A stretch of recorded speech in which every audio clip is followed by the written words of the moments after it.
at a critical time. We know the many sacrifices you and your family have made. We are proud of the work you have done. We hope to benefit from your abilities and experience after your service in the Army is complete. You have a great deal still to offer our nation and its security. General Campbell, you have presided over important progress in improving the capability and capacity of the Afghan military. You've developed a strong and productive relationship with the Afghan unity government, and when you saw that our hard-won gains were in danger, you spoke up for what was right, that further troop withdrawals should be based on conditions on the ground. Your successor will profit greatly from your leadership and your record of service. In 2001, U.S. forces went to Afghanistan because that was where, under the sanctuary of the Taliban regime, al-Qaeda planned and trained for the September 11th attacks that killed 3,000 innocent civilians on American soil. Our mission was to ensure that Afghanistan would never again be a safe haven for al-Qaeda or other terrorist groups to attack the United States or our allies and partners. That mission has been successful for 14 years, but it's far from over. U.S. forces are carrying out the mission today by performing two critical tasks: counterterrorism and training, advising and assisting our Afghan partners. Both of these tasks are vital to achieving our strategic goals and protecting our homeland. We're taking the fight to America's enemies in Afghanistan while at the same time building a sustainable Afghan security forces that can stand on its own, take on violent extremists, and deny terrorists safe haven in their country. But I fear that the latest calendar-based withdrawal plan places these missions and therefore our nation's security at risk. While President Obama made the right decision to keep 9,800 U.S. troops in Afghanistan, he repeated again the strategic folly of setting a timetable for withdrawal that ignores conditions on the ground, discourages our friends, and gives hope to our enemies. I continue to be disheartened by the perpetual political focus on troop numbers. This decision should be first about what capabilities we need to protect our national security, and second, about the number of troops it takes to enable those capabilities. The 5,500 U.S. troops that will be left in Afghanistan if this plan goes forward will be adequate for either the counterterrorism mission or the train, advise, and consent mission, but not both. This smaller American force will inevitably be forced to shoulder a higher level of risk to themselves, to their mission, and to the national security of the United States. The risk to American forces only grows worse as the terrorist threat in Afghanistan intensifies. The Taliban, al-Qaeda, and the Haqqani network continue to threaten our interests in Afghanistan and beyond. Now ISIL has arrived on the battlefield, raising the specter of yet another ISIL safe haven from which it can plan and execute attacks. This complex and expanding terrorist threat is a test both for us as well as the Afghan military, which must still develop key enabling capabilities, including intelligence, logistics, special forces, airlift, and close air support. In short, as General Campbell said in his prepared statement, Afghan has not achieved an enduring level of security and stability that justifies a reduction of our support in 2016. As a result, the conditions on the ground simply do not warrant a further withdrawal of U.S. forces. By now, we should have learned from the precipitous withdrawal from Iraq and the disaster that ensued that wars do not end just because politicians say so. Many of us are also increasingly concerned that our rules of engagement, as dictated by the authorities the President gives to our commanders on the ground, are making our mission more difficult and increasing the risk to our troops. For example, it is stunning that up until just a few weeks ago, we had to wait for ISIL to attack or threaten our forces in Afghanistan before taking action. General Campbell has talked about the importance of making the fight against violent extremists like al-Qaeda and ISIL an away game. I fear that restrictive authorities dictated by a White House overly involved in battlefield tactical decision is inviting a home game as we saw in Paris and San Bernardino. To secure Afghanistan and prevent another attack on our homeland requires the right capabilities in the right places, supported by the right number of people with the right authorities. It's time to give our commanders the resources and authorities they need to seize the initiative and force the enemy to react instead of the other way around. The world walked away from Afghanistan once before, and it descended into chaos that contributed to the worst terrorist attack ever against our homeland. We cannot afford to repeat that mistake because the threats we face are real and the stakes are high for the lives of the Afghan people, for the stability of the region, and for the national security of the United States. President Obama has the opportunity to make decisions now that will empower his successor to do what is necessary to confront the challenges we will face in Afghanistan in 2017 and beyond. I hope he will seize that opportunity. General Campbell, after your 18 months on the ground in Afghanistan, almost 37 years of distinguished service in the Army, this committee looks forward to hearing what you believe the United States, our coalition partners, and our Afghan friends need to do differently to put 2016 on a better course than 2015. Senator Reid. Well, thank you very much, Mr. Chairman, and let me join you in welcoming General Campbell and thanking him and saluting him for his extraordinary service to the nation and to the Army. For the past 18 months, you have led with distinction in Afghanistan. You've seen a significant transition during that period of time, and your leadership has been critical to the successes we've seen there and to the situation we now enjoy. I look forward to continuing our relationship, but I know you're contemplating retirement. I want to thank you for your service and also thank your family who has served so well and so faithfully with you. So thank you very much, sir. President Obama announced on October 15, 2015 that U.S. troop levels will remain at 800 personnel for most of 2016, but with a planned reduction to 5,500 personnel by January 1st, 2017. Our forces, in conjunction with NATO and other allies, continue to have two missions: train, assist, and advise the Afghan National Security Forces, or NNSF, and conduct counterterrorism operations. And key to enabling both missions, the President also announced in October that our troops would remain at a small number of bases, including Bagram, Jalalabad in the east, and Kandahar in the south, rather than falling back to a Kabul-centric footprint. This adequately staffed and geographically dispersed approach has allowed us to support our missions in Afghanistan and encourage political and governmental reforms by President Ghani and Chief Executive Officer Abdullah. It also signals to our allies of our resolve and the need for their continued commitment. The ANSF recently completed their first calendar year bearing sole responsibility for the security of Afghanistan, albeit with significant enabling support from the coalition. The past year presented the ANSF with an array of challenges, but they maintained their overall operational coherence despite a notable shift in Taliban operations from seasonal fighting to a continuously sustained effort. In addition, the emergence of the Islamic State in the Khorasan province, or ISKP, and the continuing, indeed increased threat of al-Qaeda elements within Afghanistan. General Campbell, I look forward to your assessment of the performance of the ANSF over the past year and plans for addressing remaining capability shortfalls. Given the dynamic security environment in Afghanistan, it is important that we continually evaluate the assumptions underlying our force posture in Afghanistan. As Lieutenant General Nicholson stated last week, if confirmed, he intends to take the first few months of his command to assess what capabilities and associated number of troops he believes we will need to remain in Afghanistan in order to successfully carry out the train, advise, and assist in counterterror missions. I believe that additional troop withdrawals in Afghanistan should be conditions-based, and that any recommendations resulting from Lieutenant General Nicholson's assessment should be given extraordinary weight. General Campbell, I hope you will share with the committee your views on the number of troops and pace of withdrawal you would recommend for 2016, and whether events of the past year have illuminated ways in which we can better enable security operations by the Afghans.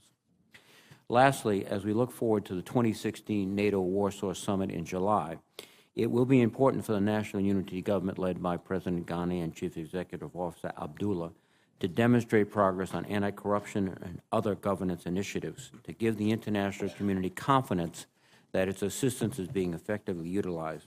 Continued international support is going to be very important over the next few years. General Campbell, I would also welcome your assessment of progress on these issues and how your command is assisting the Afghans in providing accountability for support provided through the Afghan Security Forces Fund and other sources. 2016 is going to be a critical year of transition for Afghanistan, and decisions by the U.S. and our coalition partners over the next few months could significantly impact the trajectory of the country. I believe steady, predictable U.S. presence and assistance is necessary for continued success. General Campbell, again, thank you for your service. Thank you, sir. General Campbell, welcome. Good morning, Chairman O'Kane, Ranking Member Reed, and other distinguished members of the committee. Thank you for the opportunity to appear before you today while representing all the servicemen and women of the United States Forces-Afghanistan. And I've been honored to lead and represent all of them and what they do here for the last 18 months, and it's truly been a privilege and an honor to do so. I'd like to begin by thanking the committee again for your steadfast support of our soldiers, sailors, airmen, Marines, and our civilians. And due to your leadership and commitment, they continue to be the best trained, equipped force that our nation has ever deployed. The remarkable performance bears true testimony to your backing and the backing of the American people. I'd also like to recognize the unsung heroes of our nation, and that is our military families. They've stood by us for 14 to 15 years of conflict. They endure the hardships of frequent absences, and they allow us to focus on our mission. And without their love and support, we could not succeed. So we thank them for their continued support. Finally, I'd like to acknowledge and honor the over 2,200 servicemen and women who have died in Afghanistan since 2001, and of the over 20,000 who have been wounded. Tragically, we recently lost 6 U.S. airmen to a motorcycle-borne IED attack just before Christmas, and then a Special Forces advisor just after the new year. And these losses remind us that Afghanistan continues to be a very dangerous place. And while we take every measure to reduce force protection threats, our service members, our civilians, and our coalition partners remain in harm's way. We also remember the fallen of the Afghan security forces and the loved ones that they've left behind. They now bear the brunt of this conflict as they fight to bring peace and security to Afghanistan. Every day we honor their memories by assisting our Afghan partners as they fight to improve security and, by extension, help us protect our own homeland. The men and women I serve with have not forgotten why we are in Afghanistan, and we remain there to ensure that another terrorist attack originating from Afghanistan and directed against U.S. homeland will never, ever happen again. That is why the counterterrorism mission remains critical to our mutual security interests. Yet we recognize the importance of our train, advise, and assist mission as we build a sustainable Afghan security force, capable of standing alone in its mission of countering violent extremists and denying terrorists safe haven. This is a shared vital interest among Afghanistan, United States, and the international community. Those who serve in this mission understand that Afghanistan is worth our investment. It is their commitment that keeps us focused on our vision for a stable and secure Afghanistan. Together, the train, advise, and assist efforts, coupled with our counterterrorism mission, underpin our overall mission. Just 4 months have passed since I last appeared before this committee. Even in that short time, there have been many developments in the security situation. The progress of the Afghan government and its security forces, our coalition's commitments, and of course, the U.S. way ahead in 2016 and beyond. Today, I will speak to these developments and answer questions you may have on the state of our efforts and the overall situation in Afghanistan. Specifically, I'd like to address the lessons we learned from this last year, how we intend to ensure that 2016 is different from 2015, and how we see 2017 and beyond. To assess these questions, we must ask ourselves, what else can we do to enable the Afghan security forces? And what else can the Afghans do for themselves to secure their country? 2015 was fundamentally different than previous years of our campaign. It is important to remember this in context as we assess our efforts in Afghanistan. First, Afghanistan's government and security forces have managed multiple transitions in 2015.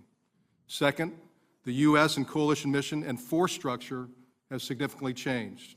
And third, changing regional dynamics, including evolving threats, have presented both challenges and opportunities for our success. As I travel around Afghanistan, I recognize the changes and the progress made over the years of this mission. This is my third deployment to Afghanistan over the last 14 years, and I have served as senior commander for the last 18 months. And I am ever mindful of how far we've come, but I remain clear-eyed about the challenges that lie ahead.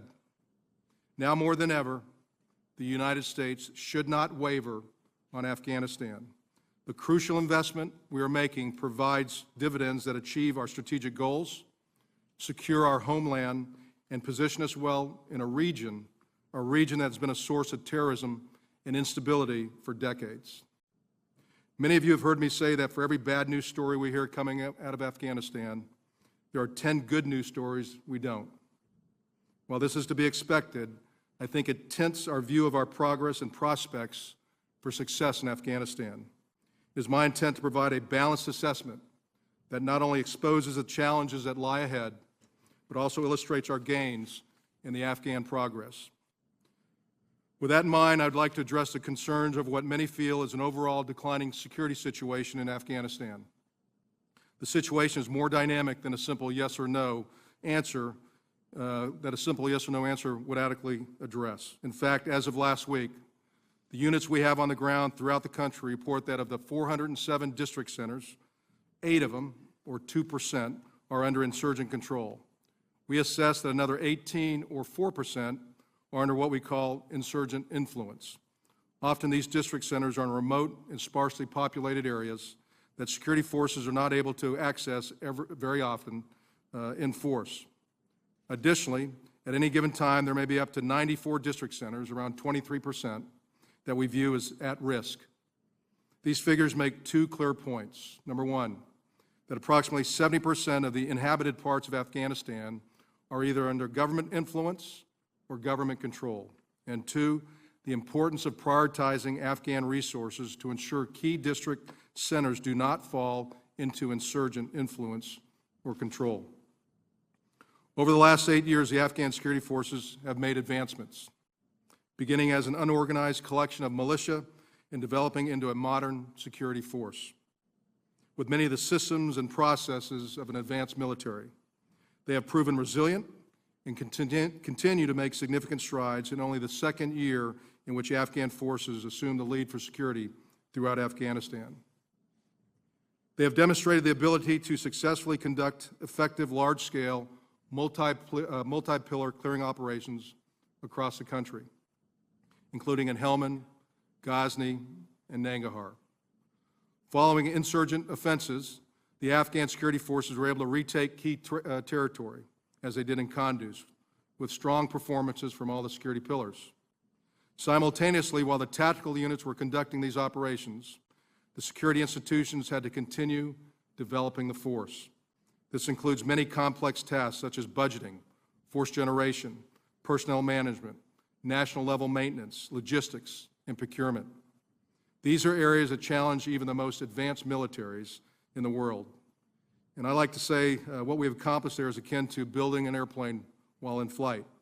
And while these systems are far from perfect, the foundation has been laid. And we continue to advise and assist the Afghans as they build a sustainable security force that is enduring and capable of standing on its own. With the Afghans in the lead for security for the first time in 2015, the enemy and the naysayers predicted collapse of the Afghan security forces and the Afghan government. They sought to capitalize on this. Instead, the Afghan security forces fought for the very survival of their country and held firm. They did not fracture, and they kept the insurgents from achieving their strategic goals while inflicting higher casualties on the enemies. They did this while maintaining a significantly higher operational tempo with significantly reduced coalition support. However, the lessons learned in 2015 underscore the Afghan shortfalls will persist beyond 2016. Capability gaps still exist in the fixed and rotary wing aviation, combined arms operations, intelligence collection, dissemination, and maintenance. More prominently, one of the greatest tactical challenges for the Afghan security forces has been overcoming the Afghan Air Force's extremely limited organic close air support capability. Admittedly, we began building the Afghan Air Force late, and we're constrained by the time it takes to build human capital. Those capability gaps notwithstanding, I still assess that at least 70% of the problems facing Afghan security forces result from poor leadership. Minister of Defense Standing Zai recognizes this. To date, Afghan National Army has replaced 92 general officers, including the 215th Corps Commander in Helmand. The MOI is lagging behind in making leadership changes, but we're taking steps to remedy this through our Train, Advise, and Assist mission. This kind of change takes time. I've seen that the consequences of Kunduz and Helmand still weigh heavily on the leadership of both the security forces and the Afghan government. They realize that, although not strategically significant in the pure military sense, those incidents shaped media coverage and undermined the confidence in the government. Their desire to do better runs deep and is genuine. In many ways, these events forced a greater sense of urgency to make the changes they greatly require. Over the last year, there have been many positive trends. However, Afghan security forces have not consolidated significant gains of their own, nor defeated the insurgency across Afghanistan. Suffice it to say, the performance this year was uneven. To be fair, this was not unexpected, given the overall conditions. Ultimately, Afghanistan has not achieved an enduring level of security and stability that justifies a reduction in our support in 2016. That is why the President's decision to maintain current force levels through most of 2016 was welcome and important.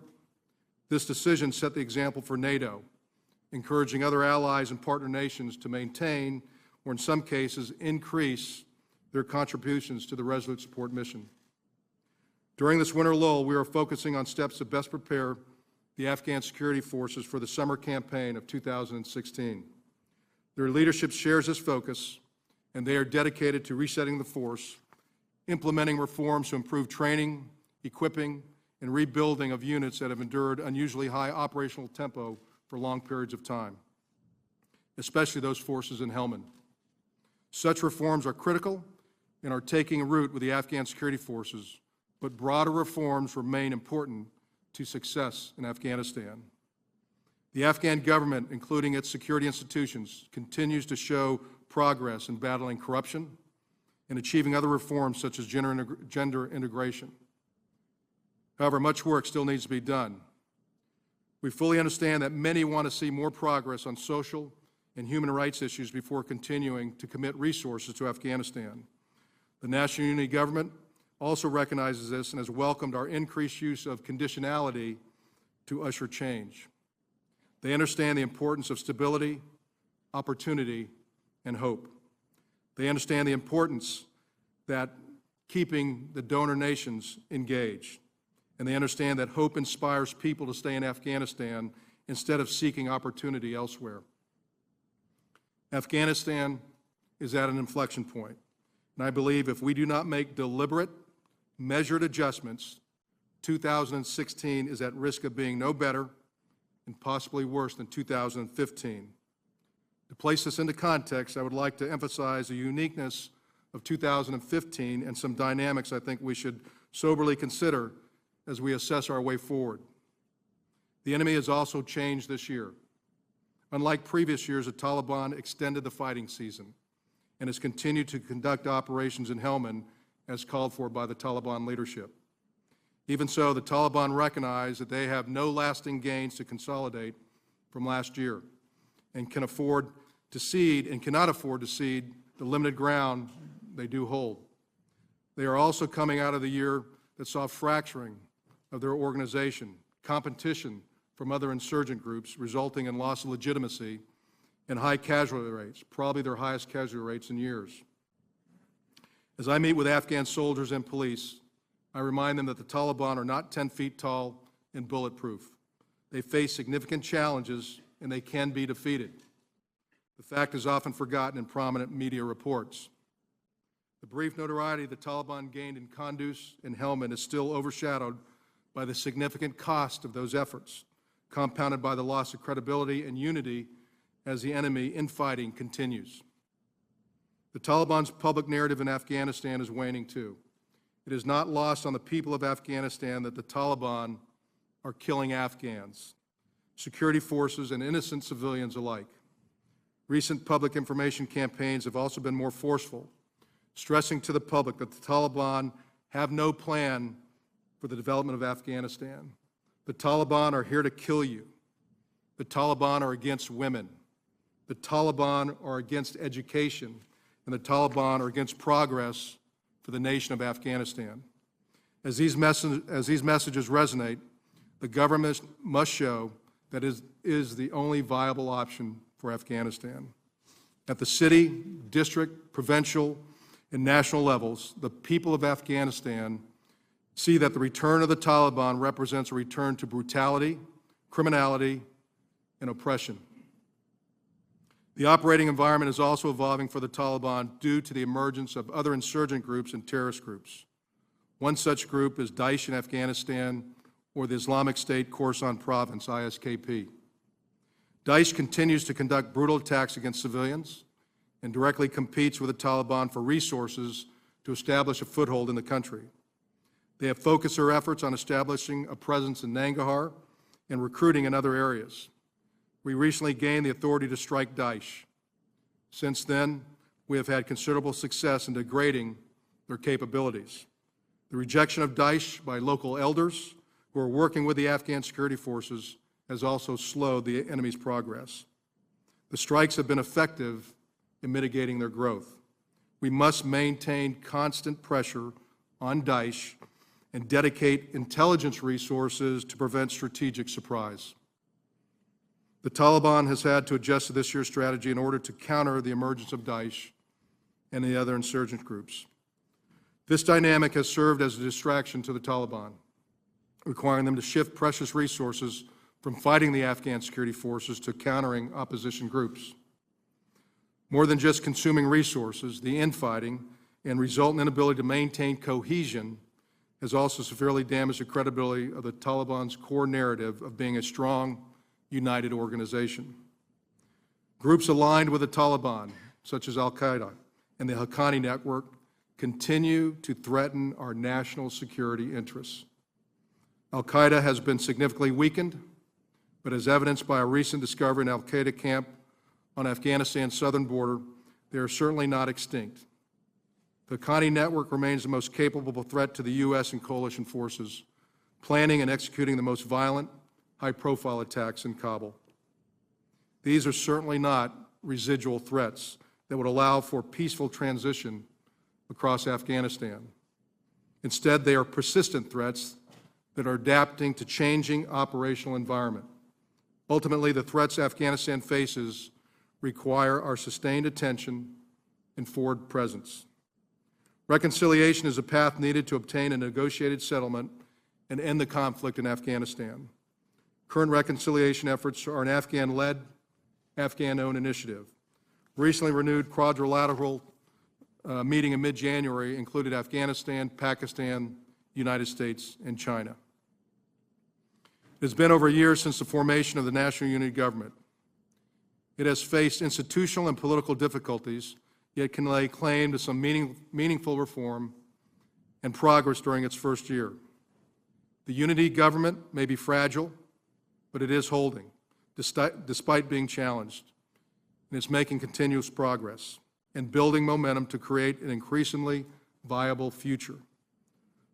Politically, Afghanistan is postured for both progress and continued strategic partnership with the United States.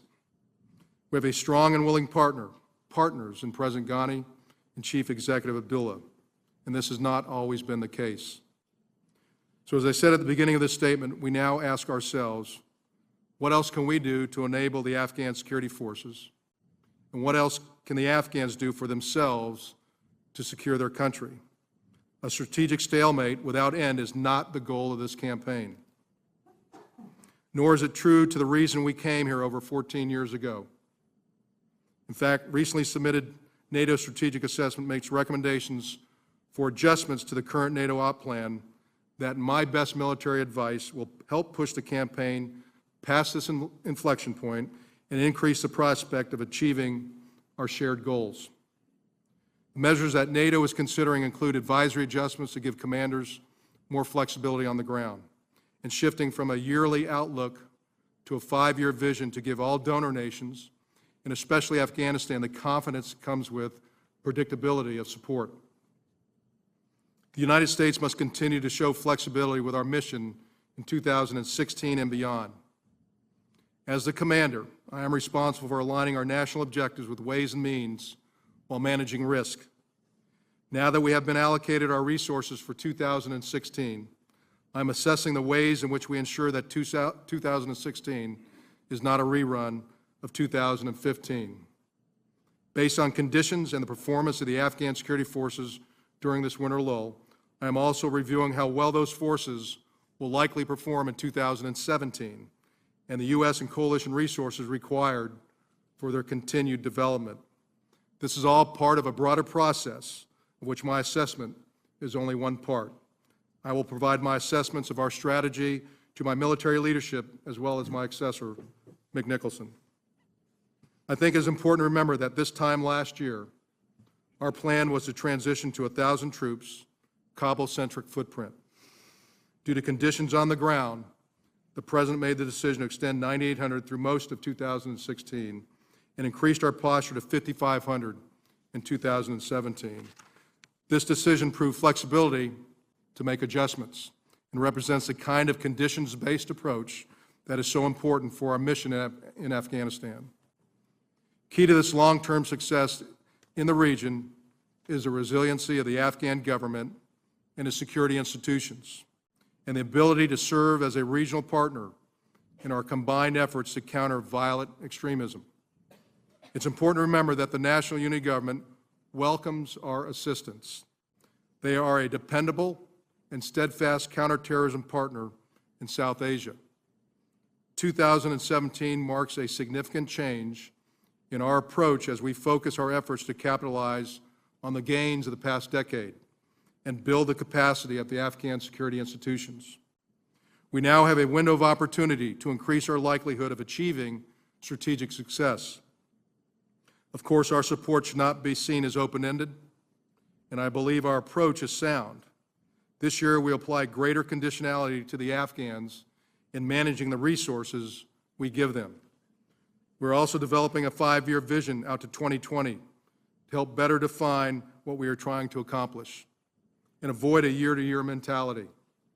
I believe that by changing our and the Afghans' mindset from a cyclic fighting season to fighting season view to a genuine, long-term outlook that best reflects our commitment. We need to provide the Afghans a time and space for them to continue to build their resiliency. Through their spirit and fortitude, they have proven worthy of our continued support. The actions we take now, combined with their resolve to improve, will over time develop a sustainable force capable of securing the nation and in turn help us secure ours. Lieutenant General Mick Nicholson is a good friend of mine. He appeared before this committee last week. I'd urge you to confirm him. He is the best qualified candidate. If I had to pick one man, I would pick Mick Nicholson to replace me. He will do great in Afghanistan. Thank you again for your steadfast support of our campaign, and I look forward to your questions. Thank you, General. I think we're in agreement that we don't want a rerun of 2015 and 2016. General Nicholson said that he agreed with my assessment in his hearing last week that the conditions in Afghanistan are deteriorating. Do you share that view? So I said in the opening statement that the situation in Afghanistan is very complex. It has been a very tough year in 2015. We knew it would be. We can't let 15 be like 16. There are things that they can do. They are working on those things that we can do, and we can't have a repeat of 2015.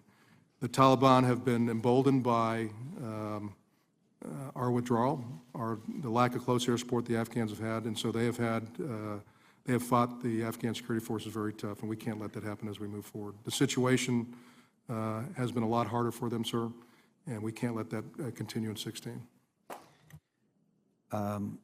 I mentioned in my opening statement in our conversations that we should not just focus on numbers, but on missions and capabilities that are required to be provided by United States forces that the Afghans simply are incapable of. In my view, and I believe General Nicholson's view, that 5,500, you'll either be able to carry out the counterterrorism mission or the train, advise, and assist, but not both. Is that your assessment? Sure, the 5,500 plan was developed primarily around counterterrorism. There's very limited train, advise, and assist in those numbers. To continue to build on the Afghan security forces, the gaps and seams in aviation, logistics, intelligence, as I talked about, we'd have to make some adjustments to that number. Well, my point is that right now the plan is to go down to 5,500 at the end of 2016. Is that correct? So that is correct. By 1 January 2017. So do you think that we will be prepared by the end of 2016 to go down to 5,500, giving the requirements for both counterterrorism and train, advise, and assist? So I've taken a look again at 15 and provided my military leadership with what I believe are adjustments to the number. And as you said, sir, we don't want to talk about number, we want to talk about capabilities. And I think if there are areas that we need to take a look at their capabilities that they lacked in 15. Yeah, but General, again, are they going to be able to carry out with 5,500 both the counterterrorism mission and the train, advise, and assist mission? Are they going to be able to do that with 5,500 troops? I think that's a pretty straightforward question, sir. Yes, sir. So at 5,500, I believe that they can do the CT mission, the counterterrorism mission, and a very limited train, advise, assist mission. Will they be able to do both missions adequately with 5,500 troops? Sir, some of that will depend upon how the Afghan forces continue to make the reforms here in the winter lull, how they continue to improve over the summer, and I think we got to continually assess that. If they don't get after the reforms, if some of the assumptions we made on the 5,500 So is it correct for us to plan on 5,500 after the end of 2016? So right now, my last order is to get to 5,500, and so we're prepared to do that, but at the same time. My question is do you think that that is appropriate for us to plan on that capability, which we're certainly not sure of today, and your successor stated, with a deteriorating situation in Afghanistan? Sir, as a commander on the ground, what I believe is that I have to be prepared for all situations. I will prepare for 5,500 to make sure I can follow those orders, but at the same time, based on... I'm asking for your professional opinion, not whether you can do it or not, whether it is the right thing to do or not. So I believe the right thing to do is to prepare to go to 5,500 as I am ordered, but at the same time, take a look at conditions on the ground, look at the capabilities as you discussed, sir, not the number, and then provide those adjustments to my military leadership, and then make those adjustments to the capabilities. If we don't have the capabilities, or if the assumptions that we made for the 5,500 plan don't come out true, then of course we have to make those adjustments. And it seems to me those adjustments would mean an increase in number. You can't make those adjustments on the fly. We all know that, General. So we need to make those decisions early on. We need to make those decisions. The present situation as it is, does it call for continued either the counterterrorism mission or train, advise, and consent, but not both? Because that's what 5,500 troops give you. So again, very little TA on 5,500. Absolutely right. Are you concerned about the rules of engagement that, for example, I guess that we finally decided to attack ISIS. How long had you known ISIS was there before you got the green light to attack ISIS? Sir, ISIS-KP or Daesh in Afghanistan started forming probably in the January 2015 timeframe. So that was about a year later we decided that you had permission to strike. That's correct, sir. Senator Reid. Thank you very much, Mr. Chairman. And again, thank you, General Campbell, for your service and your testimony. You made the point, but I think it should be emphasized. In order to effectively be prepared for 2016, the decision about force levels should be made earlier rather than later. what do you think the optimal sort of time frame is to make that decision, regardless of what it is? The next 2 months, the next 30 days? Sure, I would, my advice would be to make that decision as early as you could. It would probably be, I would like to see that made before the summer. What that does is really includes NATO. NATO's fourth generation cycle, they start looking at that in June. So if you want to have NATO part of this, you got to make that call early so they can force generate, so the forces would be ready by 1 January 2017. Same with our forces. If you make those decisions late, it'd be harder to get the folks trained ready to be there on 1 January 2017. So given General Nicholson's obligation and commitment to make a very careful review of, which I would assume would stress 30-plus days, he should be ready to make a recommendation early spring so that the decision should be made early summer. General Nicholson talked about 90 days, so I'll make sure he has all of my assessments, everything that I have, a complete transition that will help him move along in his assessment as well. Regardless of what the decision is, it should be made, in your view, by early summer, say June. So I would say it is prudent if we make the decision as early as we can. Yes, sir. Let me also ask about the nature of the changing missions based upon the last year, and I think it's important because the decisions that were made with respect to the current force structure and the projected force structure were made more than a year ago. In that time, the Pakistan military forces have driven a considerable number of insurgents, particularly into Nangarhar province in the east, including al-Qaeda elements. You've also seen the formation in that year of ISKP, which requires, I assume, I'll ask a question, a much more vigorous counterterrorism activity than you contemplated a year ago, or the President contemplated a year ago. Is that accurate? Sir, that'd be accurate. Yes, sir. So in the counterterror mission alone, there is a need for increased capacity. That might not be directly related to numbers, but at least increased capacity. Is that correct? So I'd rather discuss on CT in a closed hearing, Right. but on specific numbers and the capability of a CT component. Just suffice to say we have the very best counterterrorism capability in the entire world. With the additional authorities we received about 2 weeks ago, we have used those with the resources that I currently have. Yes, sir. Let me, another variation on this is that, as you suggested in your testimony, because of the conflict between and fragmentation between the Taliban and ISKP, there's been active combat between those two elements. Is that correct? Sir, that is correct, especially in Nangarhar province.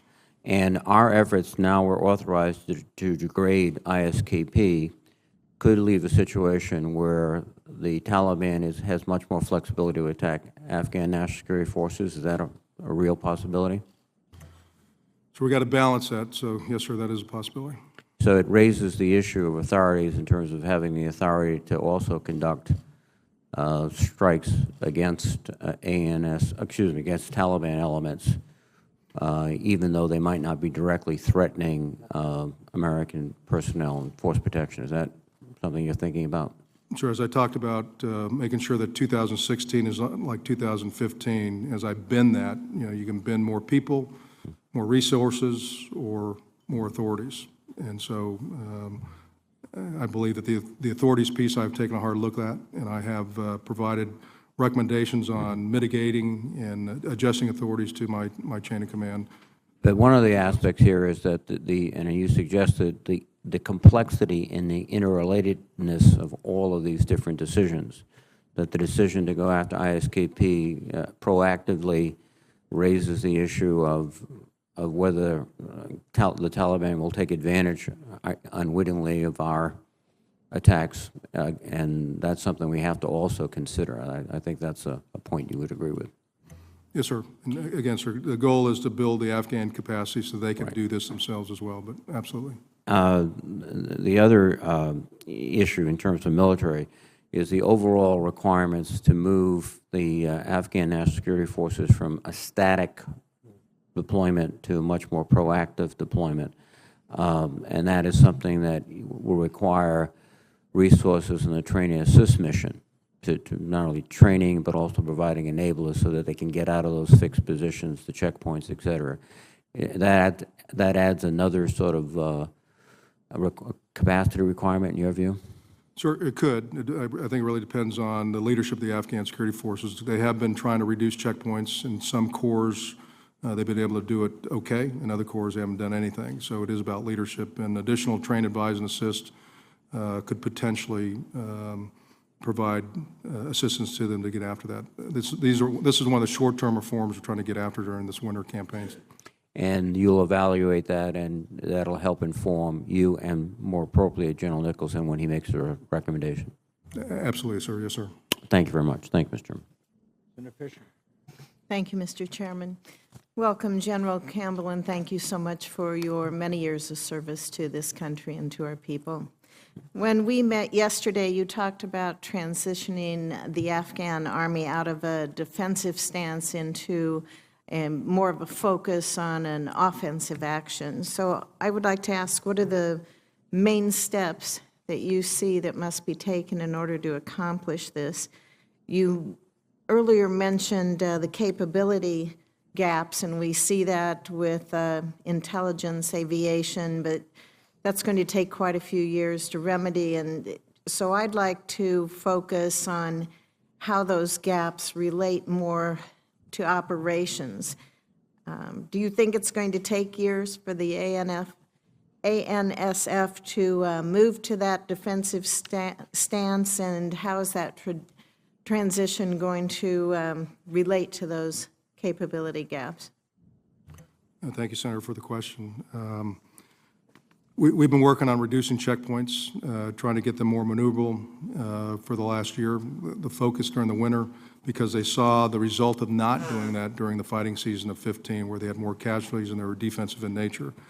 I think what they're doing now is identifying key terrain in different provinces and districts to where they absolutely need these combat outposts, and then reduce where they have probably 80% of their force on these type of checkpoints, both in the police and the Army. To get there, they have to do better coordination between the MOI and MOD so that you can't have the police come off one expecting the Army will occupy it, or vice versa, have the Army come off expecting the police. They also have to make sure that there's some sort of political consensus with the governors, with the district governors, because sometimes they're an impediment to making sure that the operating forces can adjust their forces. It's been a continuous struggle where we've worked with them closely and where they have good leadership and understand how important it is to come off of the checkpoints to be more maneuverable. We're starting to gain a little bit of traction. We'll stay with them. How that ties into the capability gaps, they have a finite number of resources, especially in the close air support. So if you've got checkpoints all throughout the country, it'll be hard to get those kind of precious resources out there. So they do have to prioritize where they apply their 352,000 Afghan security forces. So moving out of the checkpoints into these key terrain places, I think, will help them. The close air support, Afghan Air Force and Journeyman is going to take several more years. It takes about 3 years to build a pilot. So if we pick somebody today, they won't see that pilot for 3 more years. And that's just the human capital aspect. That doesn't include acquiring the platforms, the helicopters, and the fixed wing. They just received 4 of the A-29 Super Toscano fixed wing aircraft about 2 or 3 weeks ago. We'll get another 4 in the April-May timeframe, but that's it for this year. So it's going to take 3 years before they even get all of the equipment for the Air Force, and we'll continue to build upon that. And how does that affect us in our planning, our strategy? Are you looking at the need to find a solution for all of this?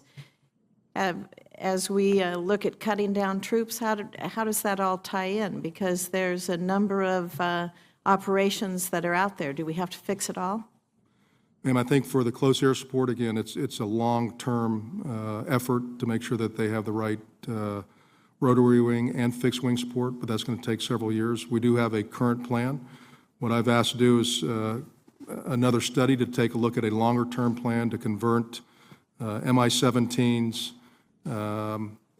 that kind of aircraft, to probably a U.S. aircraft. We're going to need support from this Congress once we get through that, because that is not included in the current financing of the Afghan security forces as we go forward. But the frames that we bought for them, the Mi-17s, based on operational losses, op tempo, over the next couple of years, that's going to continue to go down, and we'll have to figure out the life cycle maintenance of probably a different airframe. And how important is it for the Afghans and also for our allies that are there to maintain the leadership of our country, America's leadership in this area to provide, and again, not just the Afghans, but also our allies with the certainty that we are committed, and you said this is going to take years. How do we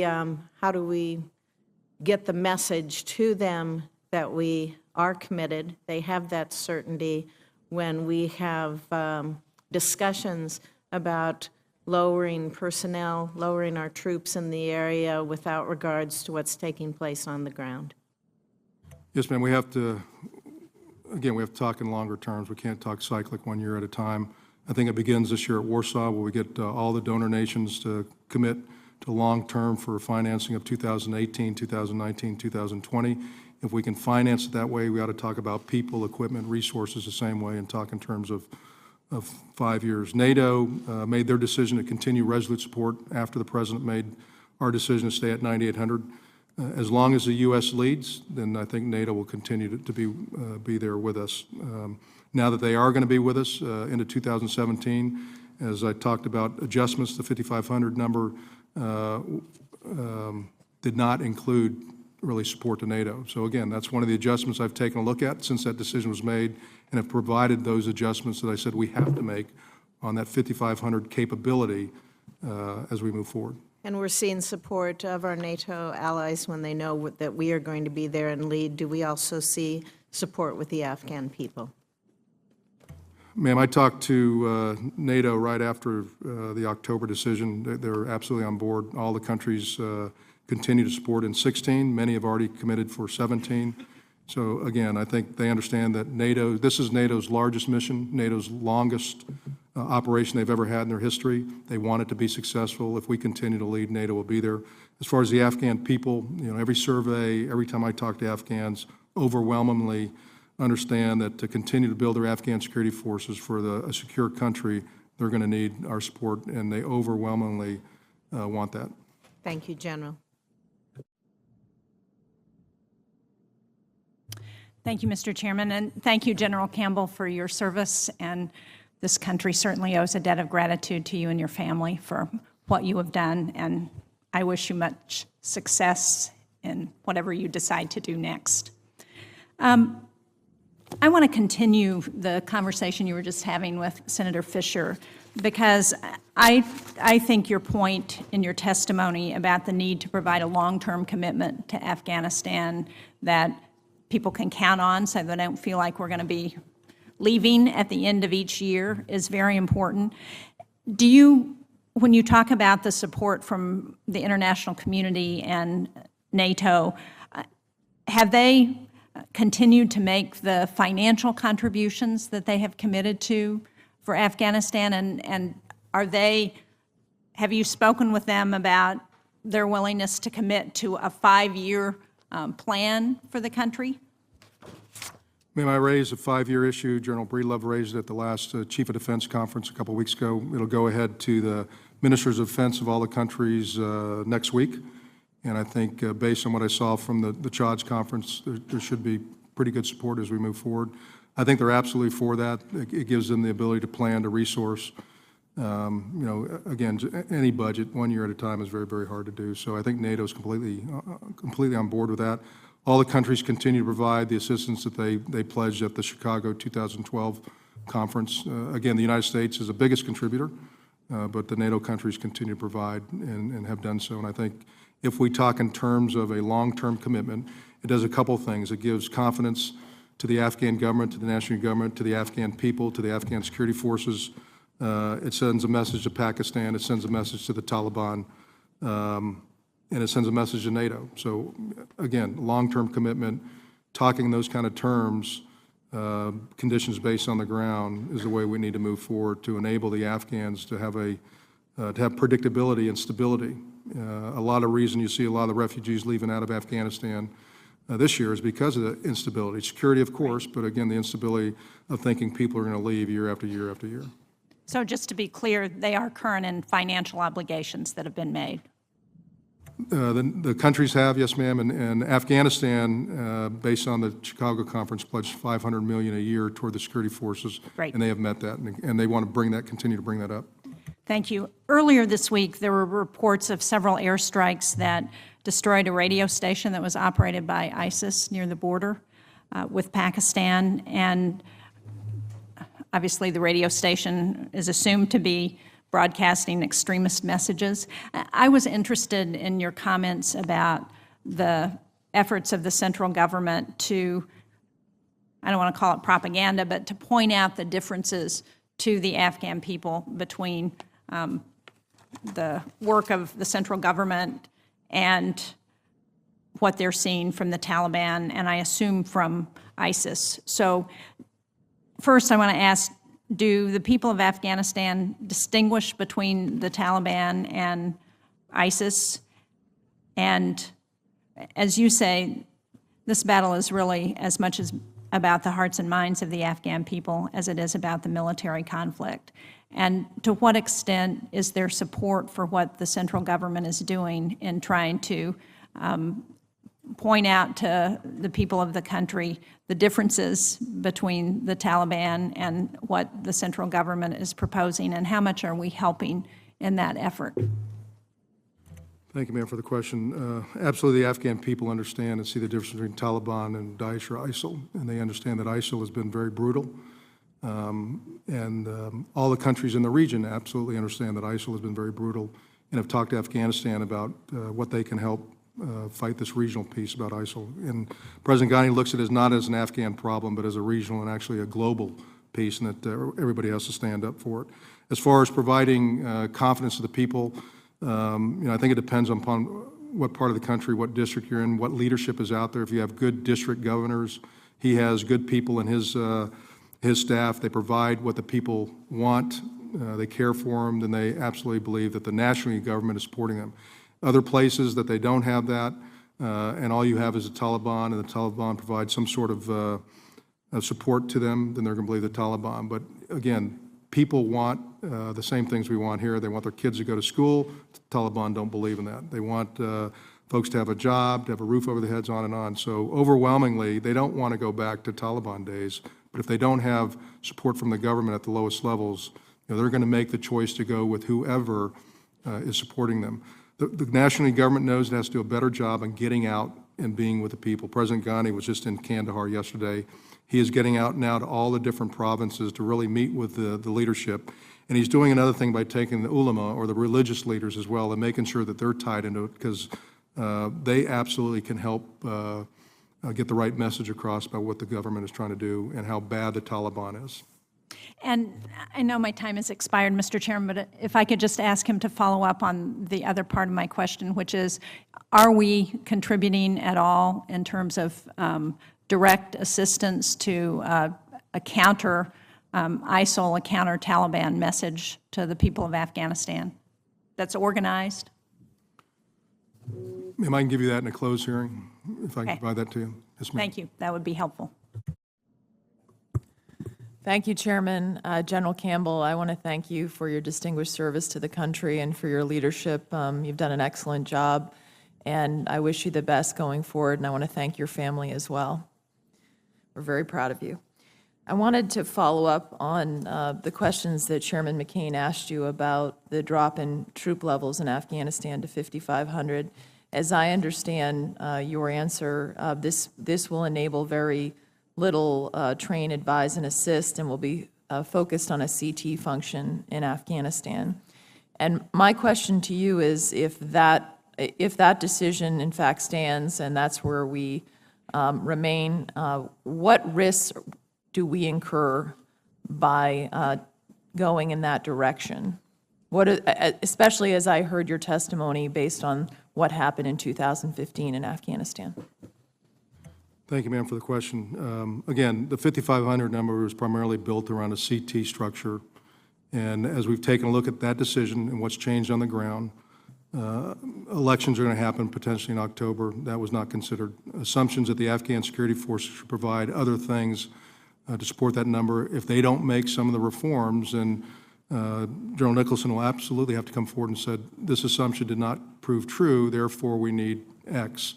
So right now, what we're counting on is the Afghans will make necessary reforms that will complement and enable us to be at that capability in that number. But if they don't, as I said before, I've already looked at and provided the military chain of command ways that we can make adjustments to the capabilities, as Senator McCain talked about, that we're going to absolutely need. So I There's just want very to, limited TAA at that number. Yes, ma'am. so I want to understand, just so the American people understand, what are the risks there then? If all this doesn't work out perfectly and we still yet go to that number, what kind of risks do we face on the ground that are risks to our interests? The risk would be that the Afghan security forces will not be able to make the necessary adjustments and improve as we thought that they could. And it would take them much longer, and it would be a much harder fight against the insurgents in 2016 and 17. And would that also provide more safe haven for, obviously, potential extremist groups and obviously the Taliban's reinsurgents? It could, yes, ma'am. I wanted to also ask you, you talked about the NATO commitment, and I think you said that NATO will follow us. So if we do cut in half what we have in Afghanistan, what do you expect our NATO partners would do? Again, ma'am, under the 5,500 number, when that plan was developed and the President made that decision, NATO had not made their decision yet. NATO made their decision after the 5,500 number, probably in the December timeframe, to continue the Resolute Support mission into 2017. I believe NATO absolutely would welcome and needs U.S. to continue to have the lead. And we actually provide some resources to our NATO partners, both in the north and But do you agree with me, if we go down, NATO's going to, I mean, they're going to diminish too, or at some point get out of this operation? Yeah, if our number continues to go down, NATO will absolutely reduce their commitment in Afghanistan. I believe that is true. So Iran, I wanted to ask you to describe for us what Iran's activities are in Afghanistan right now, and also describe for us what activities they are undertaking that concern you.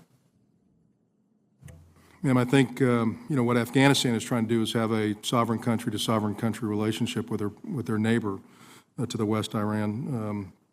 Dr. Abdullah was just there about 2 weeks ago trying to work through that piece of it.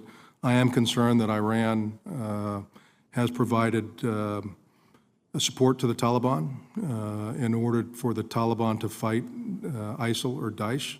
They are worried about ISIL or Daesh, so they have provided support to the Taliban. And I'm worried that that support that they provide to the Taliban could be used against the Afghan security forces. Are you worried at some point that Iran's territory could be used as a potential safe haven, as well as we've seen in Pakistan for the Taliban? I think that's a possibility, yes, ma'am. And I think we got to do everything we can to make sure that doesn't happen. Thank you, General.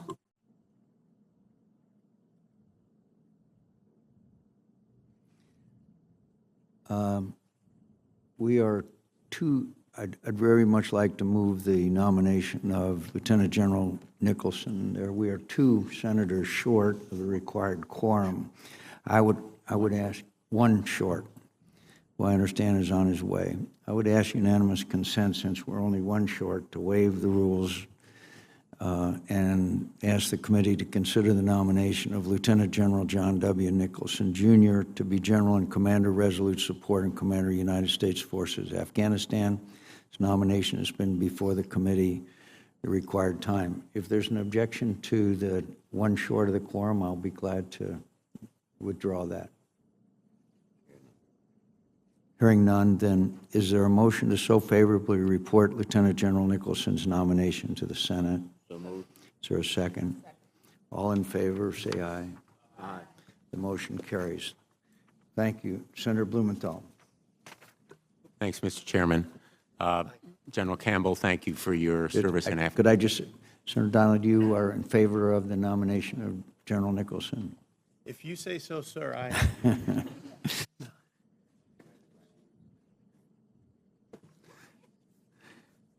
Thank you, Mr. Chairman. General Campbell, thank you for your service to our nation in this job and many previous assignments, and your distinction in providing insightful and deliberate testimony to this committee. You have said, I think, in the past that 70% of Afghanistan's military problems are related to weak political leadership. I may be misstating or exaggerating, but my question is directed to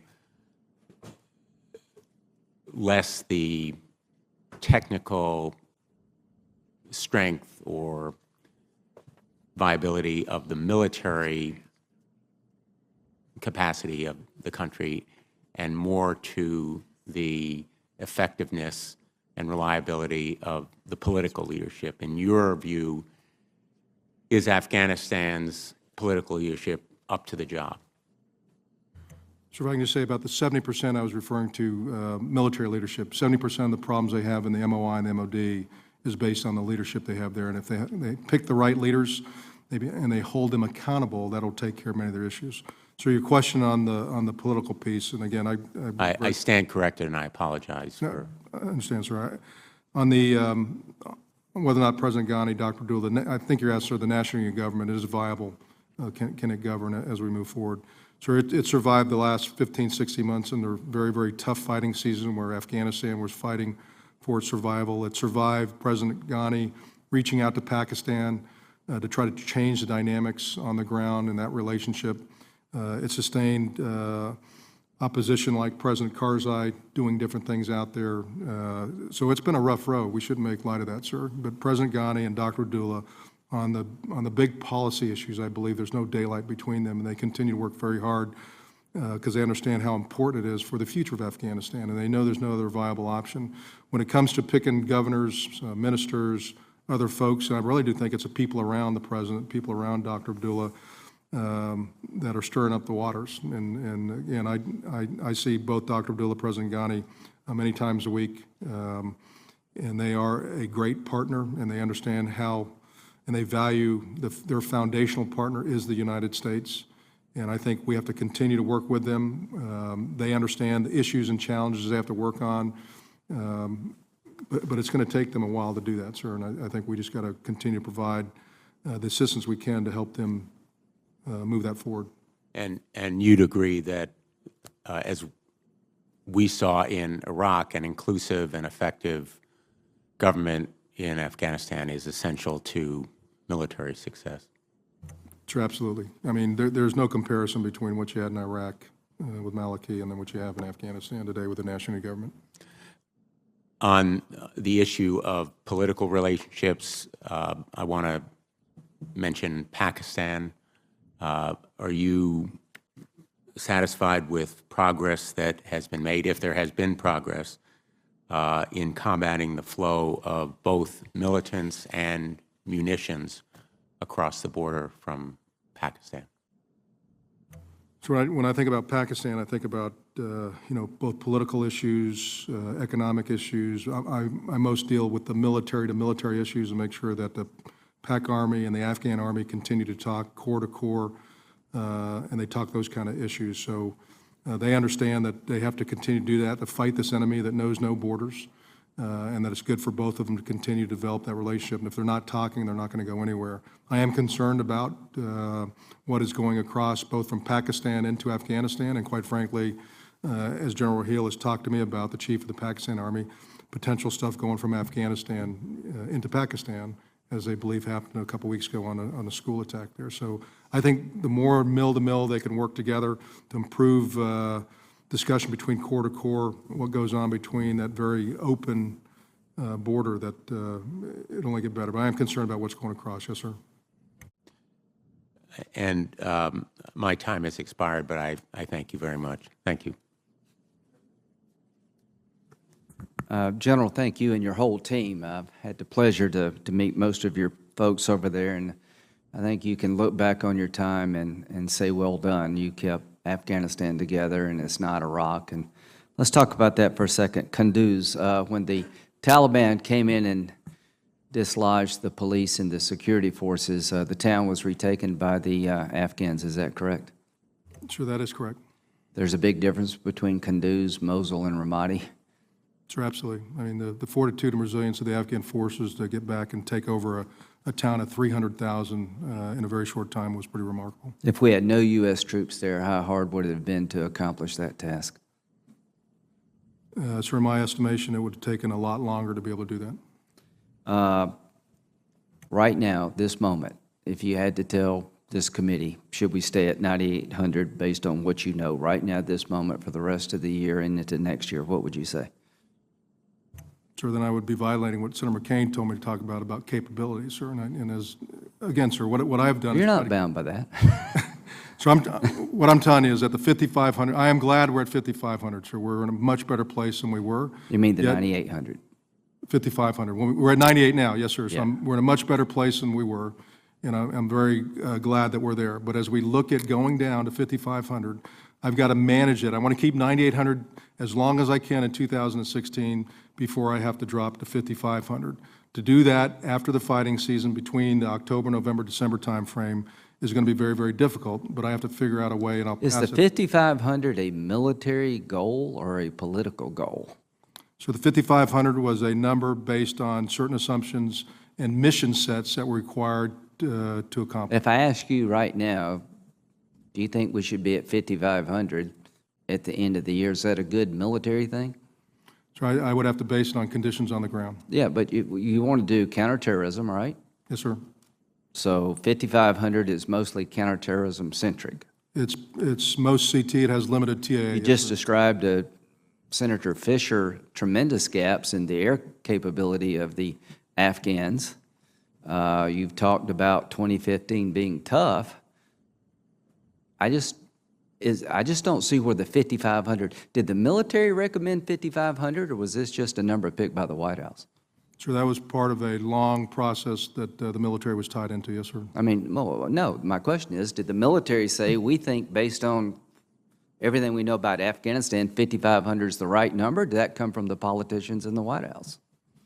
So I don't believe that came from the politicians. That was an overall process. What general recommended 5,500? So I don't want to go into, discussions. I just want to know where this number came from. I want to know, is it a politically driven number or is it a military driven number? So I think it's a number driven based on the mission sets, the narrow mission sets of TAA, limited as I talked about, and a CT mission. And then, but again, there were assumptions made, as every course of action, there are assumptions made, and if those assumptions don't prove Did the true, you have to military adjust. suggest we just do two things in Afghanistan, counterterrorism, train, advise, and assist, or did that come from the political leadership? Sure, the military has an opportunity to provide their best military advice on the purpose of why we're there and the mission sets that are assigned. The only reason I mention this is that we're in Iraq in a state of disarray. I've been hearing for a long time that it was the Iraqis who said no to residual forces. I don't believe that for a moment. I know what the military recommended to the White House, and I know when we got to zero. The same people that pushed us to zero, I think, are pushing us to 5,500, but maybe I'm wrong. Maybe 5,500 is the best military configuration at the end of 2016. I just have real serious doubts about that. Am I wrong to doubt that?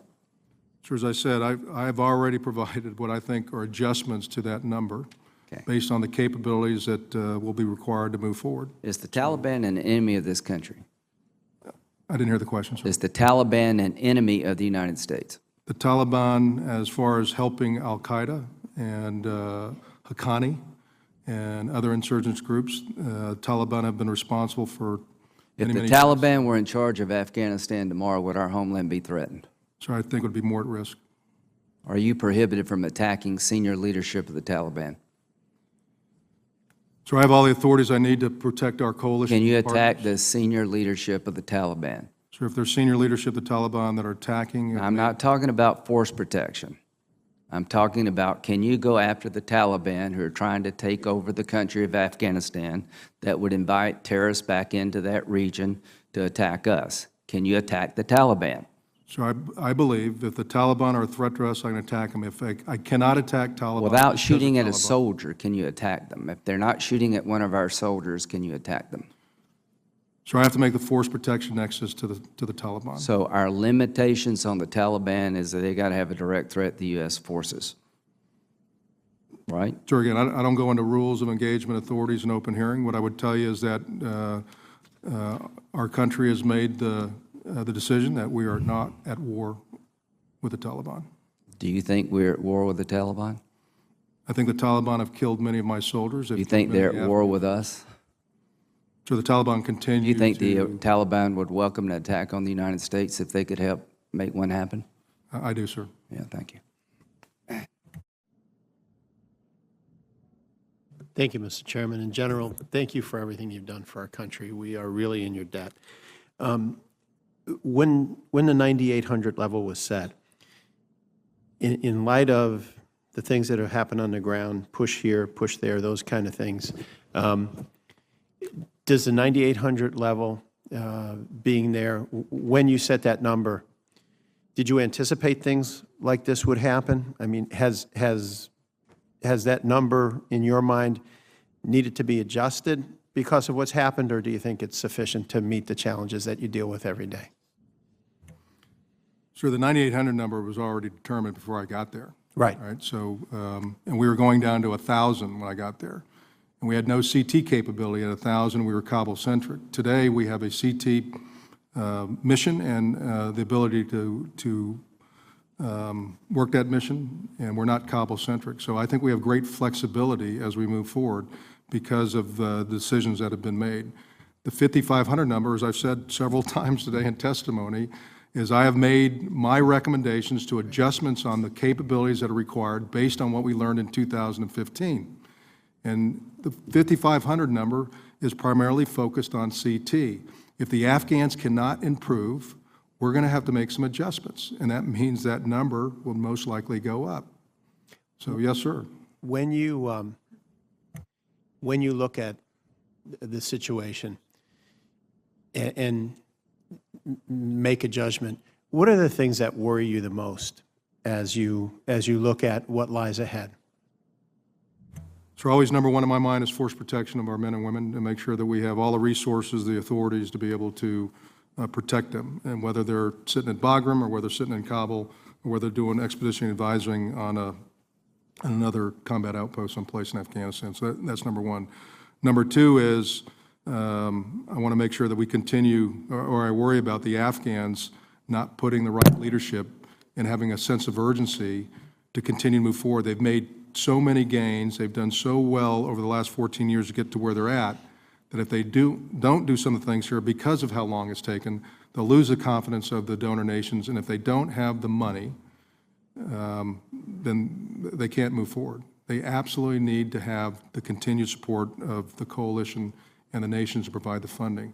They will not have the funding. Their economy will not be able to support, by all the reports I've seen, without any help till about 2024. We're looking at the Warsaw to get them through 2020.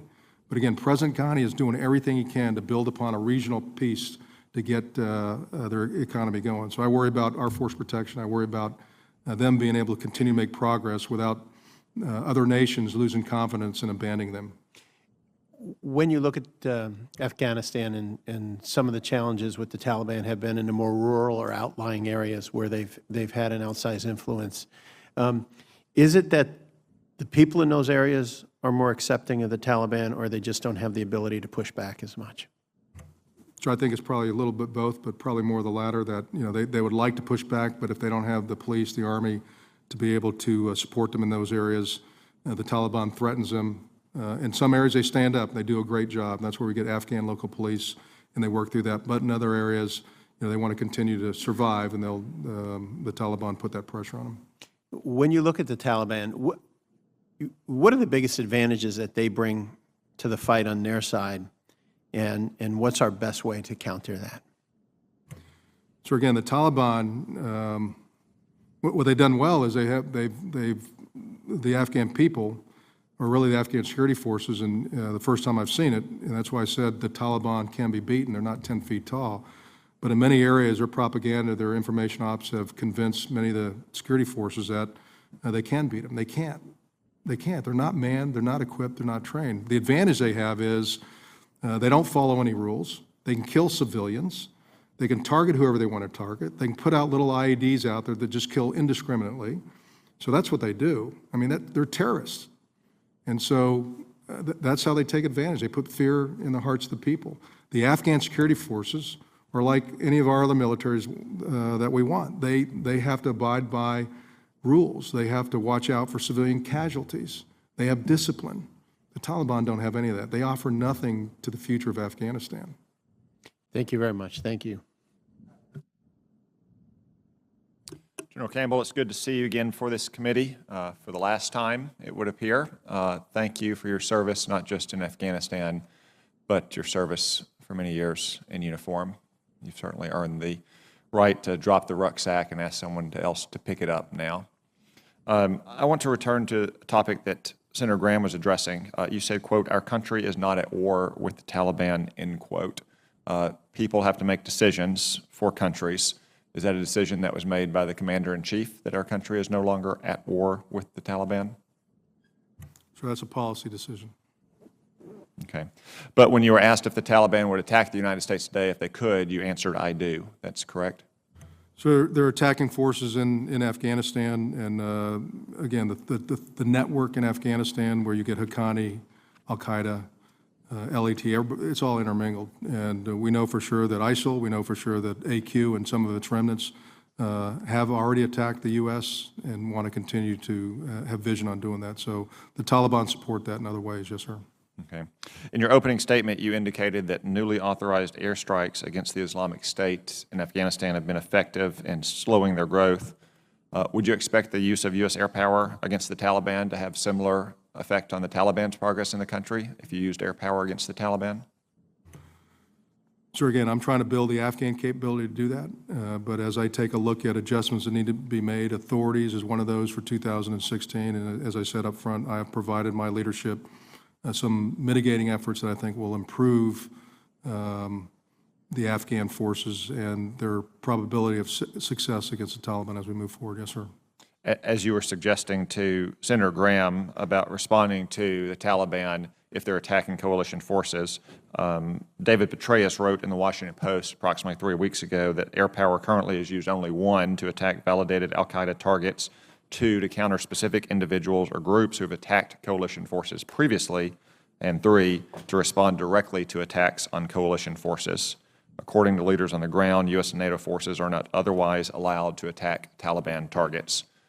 Do you think the lack of U.S. air power being employed against the Taliban accounts for some of their gains in the country? I think the Taliban know that we downsized. I think the Taliban understand that in the past they couldn't gather in larger formations. I think we've seen this year that they have taken advantage of the reduction of the number of coalition aircraft. Absolutely. Thank you. I want to turn now to the attacks in Helmand Province on January 5th, in which Army Staff Sergeant Matthew McClintock died. There's been some reporting in the media that the Quick Reaction Force was not allowed to deploy rapidly and that an AC-130 gunship was in the air and was not allowed to engage during the firefight. I'm sure you're up to speed on this event. Would you care to share with the committee your thoughts on what happened that evening? So that's under investigation right now, and as you know, when investigation is ongoing, we don't discuss it. What I would tell you is that we'll do everything to provide force protection. I've said that's number one, upmost in my mind, and we'll make sure whenever we employ our forces, and they were in a train, advise, and assist role with the Afghan Special Operating Forces, that we have all the necessary resources required to reduce the threat to them. I mean, whenever we send folks out, there is a CONOP process that goes forward to make sure that we have the right medevac, we have the right quick reaction force, on and on and on. So this investigation will find out what exactly happened on that, and I need to hold off on that until that investigation is brought forward to me. Are the restrictions that you face, both on the resources available to you and the way you employ those resources, potentially at play in what happened in Marja that evening? So again, I have no restrictions on providing force protection. Well, you only have 9,800 troops there, right? We're authorized 9,800, yes, sir. Mm-hmm. If you were to reduce from 9,800 to 5,500 or even lower than that, might we be more likely to see something like this happen once again in the future because the next commander, General Nicholson, is constrained in the resources he has and the way he can employ those resources? Sir, there is no restraint on force protection. So I think General Nicholson, before he would allow soldiers to go out and do a train, advise, assist mission with the Special Operating Forces, he and the commanders on the ground would make sure they had all the necessary requirements there to do that, as they did, I'm sure, in this case here. So, but the way the restraint, I don't see the tie between that number and what but General the way the restraint might play out then is a limitation on the kind of missions they can conduct if they don't have the resources to support the force protection and the CASEVAC for those missions. Is that fair to say? What's fair to say is I would not let them go out on a mission unless we had the right CASEVAC, unless we had the right quick reaction force. Yes, sir. Which necessarily means that some missions may not be able to be accomplished. We work within the resources we have. Yes, sir.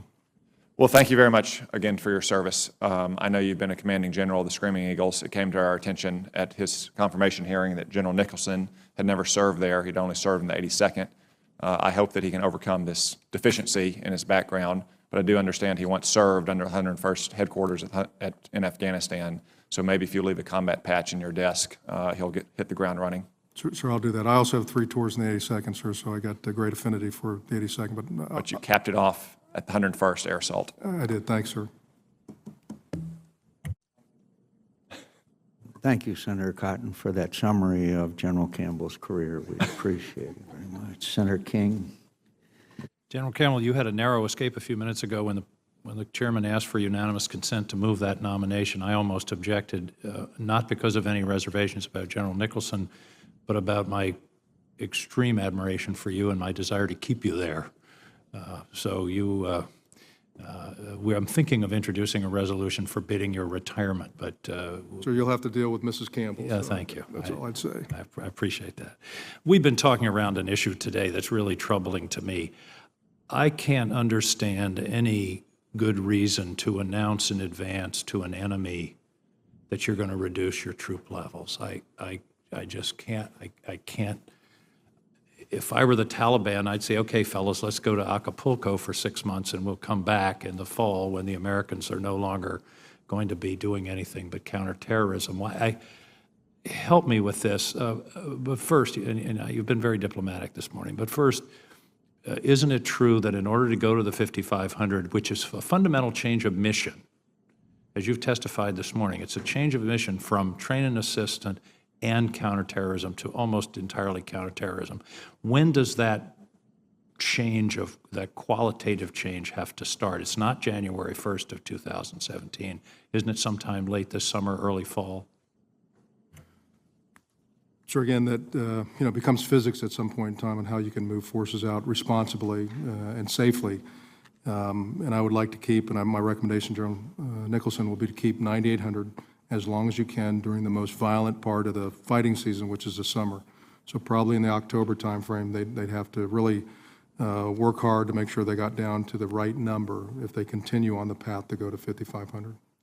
You've been so diplomatic in your testimony this morning, but in your professional military opinion, does it make any sense to announce to an enemy that you're going to reduce not only your troop level, but your mission, particularly as it pertains to them, in advance? I just don't. I do understand trying to motivate the Afghans to understand that they can't rely on us forever. That's the one policy I do understand.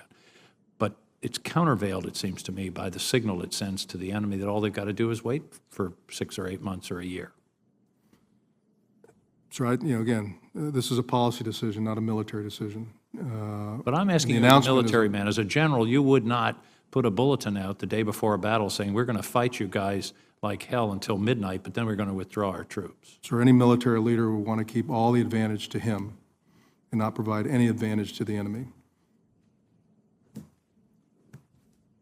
I'll take that as a... So I'm not trying to be diplomatic. No, what I I'm trying to understand. tell you is that, any guy on the ground, any military commander is going to want to have as many resources as he can, as many soldiers as he can, and he's going to want to accomplish the mission. But at the same time, what I'm trying to do here, and I'm not trying to be disrespectful, what I'm trying to do is make sure that I provide my military leadership the opportunity to make those judgments and pass that to our political leadership and not debate it in open, because I think that hurts us as well. And I think that gives the enemy an advantage and not advantage. And what I'm trying to say, just as Senator McCain said, It isn't about numbers. It is about the capability. And right now, where we were to where we are, with Bagram, Jalalabad, Kandahar. We're way ahead of where we were a year We have options now, and I think we ought to take advantage of those options as we move I forward. completely agree. I'm, as you can tell, I have real reservations about the policy, but Announcing numbers provides the enemy maybe in their mind that they can wait us out. bingo. Close air support. One of the asymmetric advantages we have is air power, and you testified this morning about the limitations on Afghan air power and how long it's going to take. Wouldn't it make sense for us to maintain, forget about all the other missions we're talking about, but to maintain a close air support capability without the limitations necessarily that we have now for some longer period of time? Wouldn't that be a tremendous advantage to the Afghan security forces? So you can give me all the resources you want and all the people. If you don't have the authorities, you got a mismatch. I'm Or you can have assuming- all the authorities you want if you don't have the right resources. So you got to have that balance, absolutely. But I'm talking about resources and authorities. What I'm asking is, close air support would be a significant advantage to the Afghan security forces if we had the resources and the authority. Sure, the close air support has been the one resource and the capability that the Afghans have asked me for every single day. And again, a couple years ago, 150 attack helicopters, 2 squadrons of Air Force. When we started Resolute Support, they were down to 5 Mi-35s. They have 0 at the end of the fighting season. They just picked up 3 because India passed those on to them. That'll really help. But yeah, they desire that. We would have to work TTPs, have the right authorities to provide the right assistance on the ground for them. But I would hope that in your final recommendations, as your exit interview, if you will, that you would emphasize the importance of that. so I absolutely will. Thank you. Thank you again for your service, General. Thank you, sir. Thank you, Mr. Chairman.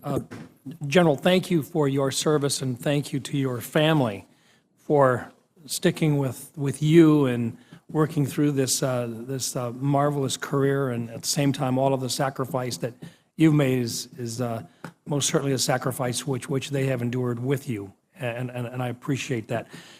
General, last time that you were here, we had asked you for some specific responses to what had happened in Kunduz with the very unfortunate incident where a hospital was attacked.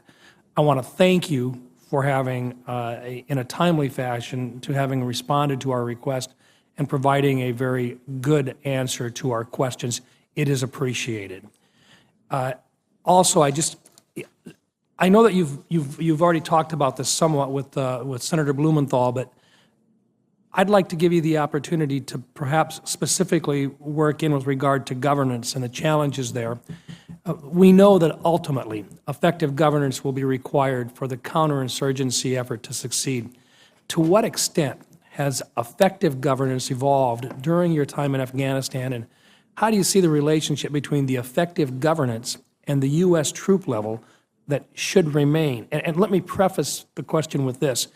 In October, when we came and you had the opportunity to show us kind of what you were doing and how you were working with this government, this unity government, it was at the same time that the announcement was that we would maintain 10,000 and eventually have to come down to 5,500.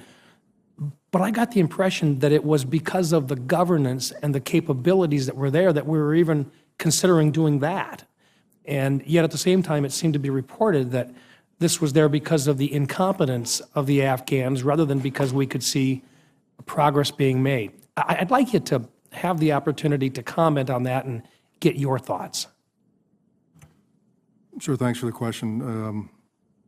Several years ago when I was there before, sir, we had a provincial reconstruction team, PRTs. We had an influx of civilians that would help at district levels, and we had prioritized districts. And we tried to help build the Afghan capability all the way down the district level. And you could see the services that were provided to the people of those districts and provinces continue to rise. We've gone away from PRTs over the last several years as we believe that the Afghans could pick that up themselves. For me, again, even on the governance side, it's about leadership. It's about having the right people in the right position and giving them the authority and then holding them accountable. President Ghani and Dr. Abdullah are trying to do that. You know, it starts with governors of the 34 provinces and picking the right folks there. Then it goes down to the 407-plus districts and have the right people there. If you have the right people and you don't fill out the staffs, they don't have the budget. I mean, so it's a hard process, but I do see them getting after it. I sit right next to I go to the National Security Council meetings that President Ghani allows me to go to once a week, 3 or 4 hours at a chunk. Right next to me is the IDLG, which works through all the governance. He and I have many conversations as he tries to work after getting the right people in place to really start that. They reach out to many other countries to help them in different ways, to have programs that help build their governance capability. From a military standpoint, all I do really, sir, is work to help build the security forces so they can provide security down in those districts that would embolden the governance to take shape. General, right now you have the option of maintaining 9,800 or so troops. And I know that you have a responsibility. You've been directed that you must get that down to approximately 5,500 by the end of the year. If the current plan is allowed in place, how long can you maintain the adequate levels for both the counterinsurgency and the training mission, which I know you believe in?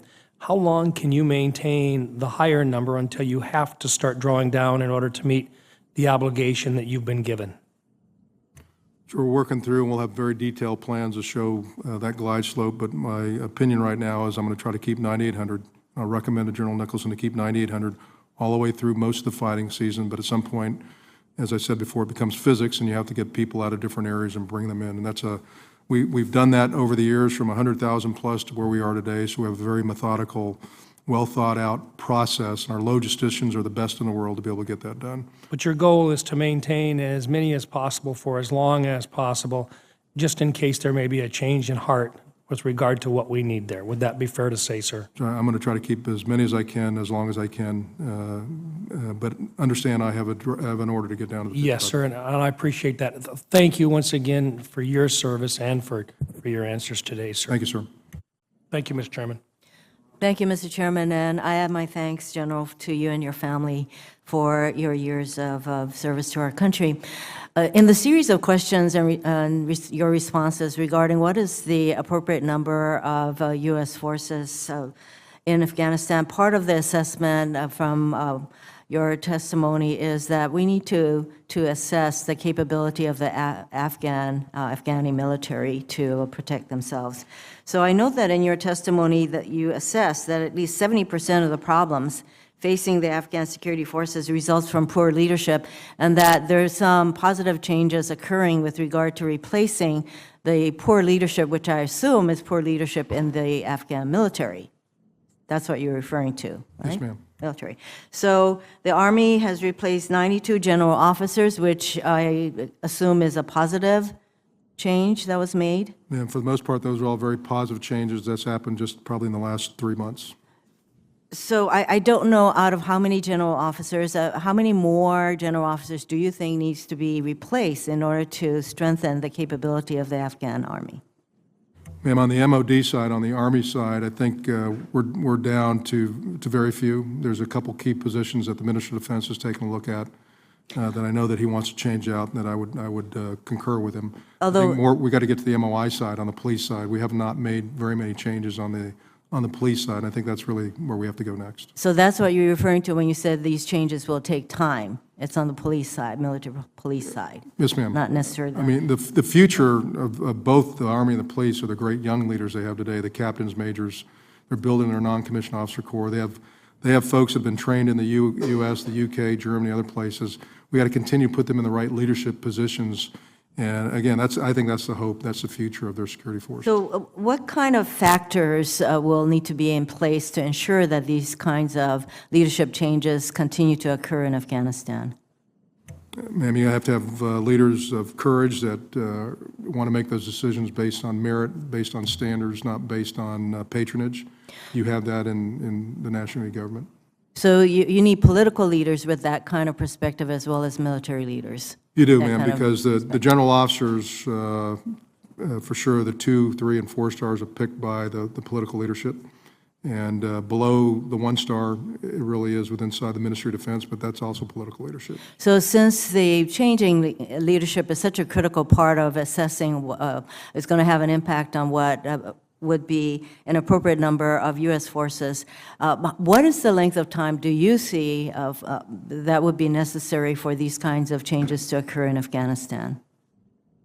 Ma'am, I would hope that they would make all the critical ones prior to this summer fighting season, so they can get those in place and have a better opportunity to change the dynamic of 16 versus 15.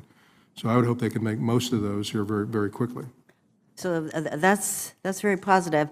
I know that we use, turning to conditionalities when it comes to the distribution of our aid and resources in Afghanistan. One of the areas of conditionality involves women's rights in Afghanistan.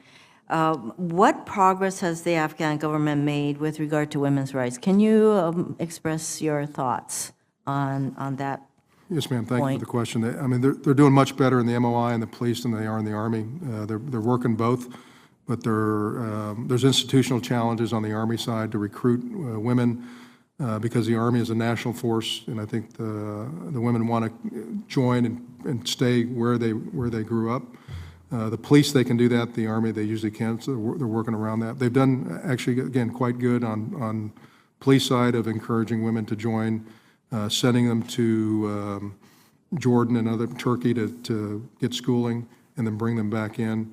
The money that has been appropriated from our Congress specifically towards women issues, I think has encouraged many to continue to join. And we'll continue to push. Our President Ghani has talked about this. Dr. Abdul has talked about it. They just have to continue to implement. So do you think we should increase the direct funding that we provide to the women who want to be a part of what Afghanistan needs to do? And I think right now we're very good on where we're at on the funding, and I think the numbers that we're at are fine for where we're at. I think what we've done differently here the last year or so is in the past we would take that money and say, hey, they need this or they need that, not really understanding what the women of Afghanistan really needed. And now what we've done is bring them into the process. We have a women's advisory committee that I chair along with Ms. Ghani that helps us determine some of those pieces. But we take their feedback more now, which makes us be more efficient with the money we have. That makes a lot of sense. Thank you, Mr. Chairman. Thank you, ma'am. Thank you, Mr. Chairman. General Campbell, thank you for being here for your service. I have to say that when I visited Afghanistan last year, I came away inspired by the morale on the ground and by their utmost confidence in your leadership and the leadership of your team. So thank you. A quick question. I know you've been pummeled on the troop levels. Can you at least concur that at the time the decision was made to go to a Kabul-centric 1,000-person footprint, that in no way reflected the force needs that we had and based on the conditions on the ground? So I don't know when the 1,000 Kabul-centric was made, to tell you the truth. I wasn't there. But when the policy decision was made, I mean, can you imagine any time, whether you were there or not, that made sense based on the conditions on the ground? Sure, the 1,000 Kabul-centric, limits what you can do. Yeah, Again, no CT with that 1,000, so I believe we need a CT mission going forward to protect our homeland, to build the Afghan capability. So it just seems to me that that was that policy decision, which at one point was made, could not have possibly been based on any on-the-ground assessment of what we needed to do there. But to move on, I want to talk about something else that I mentioned in General Nicholson's hearing last week, and it's something that I picked up on when you briefed us last year, and that has to do with something that's really outside of your lane but very important. That's the economic assistance.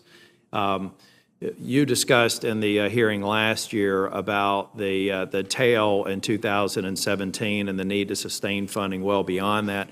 To what extent do you think our apparent reduction in force influences the investments that are made by other partners in the region and potentially puts that at risk? Sure, again, I can only speculate on that, but I know for sure that our forces going down have hurt the economy of Afghanistan. They were very dependent upon a lot of the influx of money that was provided based on the number of forces from the coalition, especially in the transportation arena and the services. So as we've come down, I'm sure that's had a negative effect on. Do you think that the change in your testimony, you talked about how the Taliban have changed their strategies, they've extended the fighting season. Do you think that a reduction in that economic assistance, the continued changes in the Taliban could have a negative impact in terms of the conditions on the ground and stress at 5,500 troop level? So I think Our risk assessment, likelihood of that actually stressing those levels. Yeah, I'm not sure it would have an impact on the numbers, sir, but what it would do, it would give the Taliban, the opportunity to use that against the national government, against coalition. As we retreat to a strictly counterterrorism role, and the Army, the Afghan Army and the police continue to deal with the counterinsurgency, how would you assess their ability as it exists today with 9,800 troops on the ground and their ability, let's say their ability now is on a random scale of 1 to 10. Let's say they're an 8 now with our train, advise, and assist capability. It's going to be reduced, obviously, with our withdrawal back to purely counterterrorism. How on that scale, does it stay the same? Is it appreciably lower in terms of their ability to take the fight to the Taliban without our train, advise, and assist capabilities? So you're not going to like the answer, but it depends. So if I can give you an example, we've only been doing train, advise, and assist at the corps level on 4 of the 6 corps, 2 that we came off of, the 203rd Corps in Ghazni and the 215th Corps in Helmand. There were 2 that we didn't have advisors there all the time. The 203rd Corps of the last fighting season led, because of leadership of General Yaftali, the Corps commander, has actually done pretty well. And we haven't had to provide a lot of other advisors to them over this past fighting season. The 215th, completely different story. And that's because of the leadership, but also because of the threat and the fight they had down in Helmand. And I've had to apply more resources and have made Helmand the main effort for not only our advisors, but also the Afghans have made that their main effort over the winter campaign to build the 215th back up. So again, I think it does have a lot to do with leadership. But again, they value any advising they can get. President Ghani welcomes all of our nations. He welcomes to continue to professionalize both the Army and the police, and he knows that he needs the United States to lead to do that. Well, General Campbell, I would maybe close with just a comment. But I will tell you, when we met there and we went to the forward operating base, we met with the Afghan general there. It was very clear to me what a confidence builder your presence was there, and an inspiration for their troops just to execute at a higher level. It seems to me, as someone who's not served in the military, that reduction, there's going to be some proportionate reduction in their confidence as they're gaining their capabilities. But there was no doubt in my mind when that general looked over to you and your team and talked about what great mentors you were. That's a loss that they're going to feel. And hopefully the conditions on the ground will not change to a point to where we ultimately have to rebuild and go back in. The last thing I want to tell you is thank you for your service. I want you to seriously consider at least a retirement home near your 82nd Airborne folks down Pinehurst. There's a golf course that I think is really going to gain some notoriety there that you may want to consider coming and spending time. A man of your stature, we would greatly welcome back to North Carolina. Thank you for your service. So I'm looking at that. Thank you. On behalf of the chairman, let me recognize Senator Sullivan. Thank you, Senator Tillis.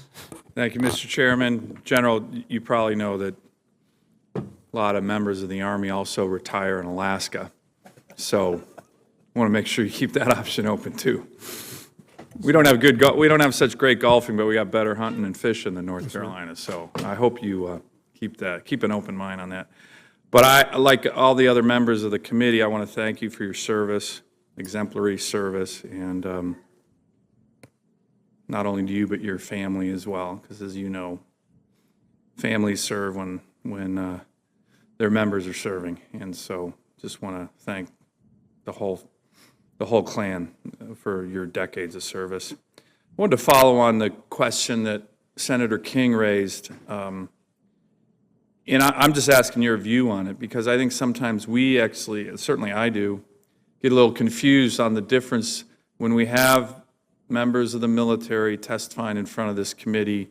You broke down the difference between what you called a policy decision versus a military decision. To me, I'm not sure there's such a clear dichotomy So how do you think we should be thinking about those issues? And let me give you an example. Was the troop strength decision a military decision, or was it a policy decision? Or did you bring a military decision to the civilian leaders and they came up with a different policy decision? I'm not clear what you meant by the distinction, and I'm not 100% sure there's a fine, bright line between the two of them. Sir, thanks for the question. So what I would tell you is that, the military has an opportunity to provide its best military advice. And when we look at, as Senator McCain talked about earlier, the requirements and the capabilities required to accomplish a mission that you've been given by your senior leadership, in this case, the President of the United States. And so we take many different, we take some assumptions of that plan, and we work through that, and usually there's 3 or 4 different courses of action. And the 5500 is probably one of those different courses of action.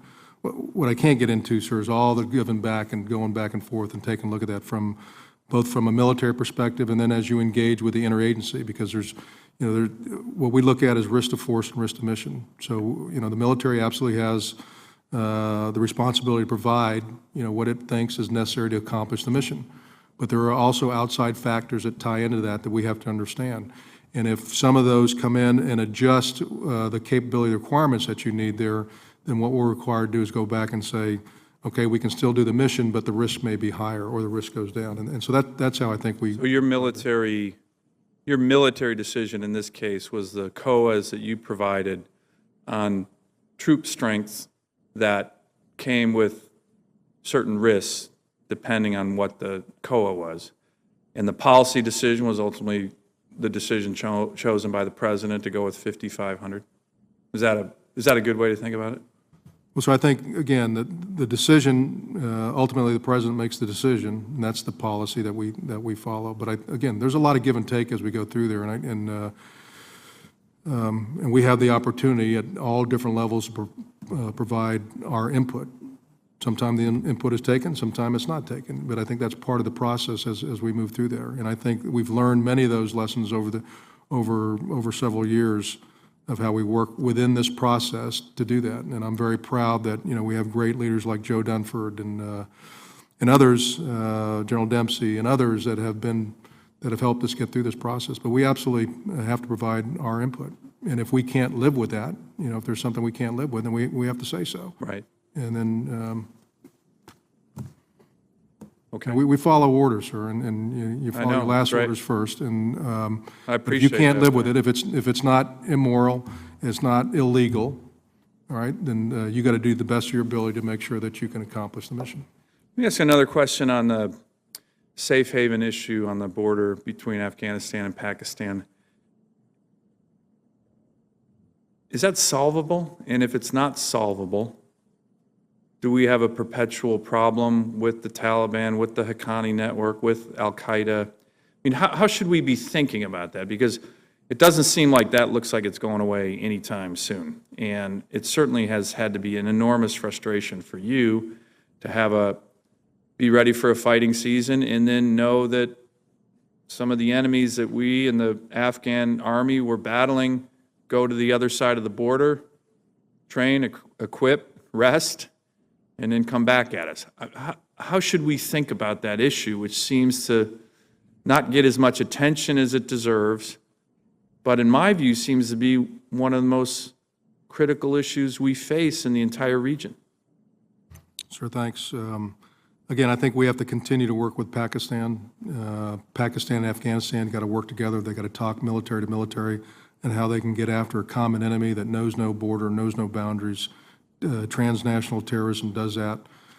Pakistan and Afghanistan have a lot of ungoverned space. This is going to be a problem for years and years and years. This is the terrorism piece is a generational issue. The one way that we can get after it is to continue to build upon the capability of the Afghan forces to fight this enemy. But I believe we're always going to need a CT presence of some sort as we continue to build their presence to keep pressure on so that we don't allow this transnational terrorism to come to the homeland of the United States. And if I may, Mr. Chairman, I know my time's up, but seeing that I'm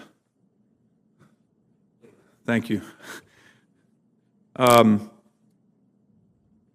I just want to follow up on the last point you made. And one of the things that I think is important for our military leaders, civilian leaders, members of Congress, is make sure that we're having a discussion not only in these kind of settings, but with the American people on what the challenges that we face, what the cold truth on some of the challenges that we face. Because I think when we do that, you have better policy, you have better support ultimately from the American people, which is fundamentally critical to any successful policy. So let me just ask a final follow-up. You talk about a generational struggle. General Abizaid has talked about the long war. And you've had experience battling the long war for quite some time now. You know, one of the things that I think where the president hasn't really leveled with the American people is when we talk about, well, we've ended combat operations in Afghanistan. The CT mission is clearly a combat operation, and we've had soldiers unfortunately killed recently. But can you talk about how we, again, should be thinking about this issue of what you term generational struggle? General Abizaid's talked about the long war. You know, there's different models here, and some people talk about Korea, some people talk about Germany. What's the historical analogy that we should be trying to think about with regard to our troop presence in Afghanistan or other regions where the threat of transnational terrorism is not going away next year? It's not going away 2 years from now. It's probably not going away in 5 years. How should we be thinking about that from a policy perspective, but also in terms of leveling with the American people? Sure, thanks. Again, I do believe that, you know, this transnational terrorism, it's a global threat. You know, 9/11 changed our lives forever.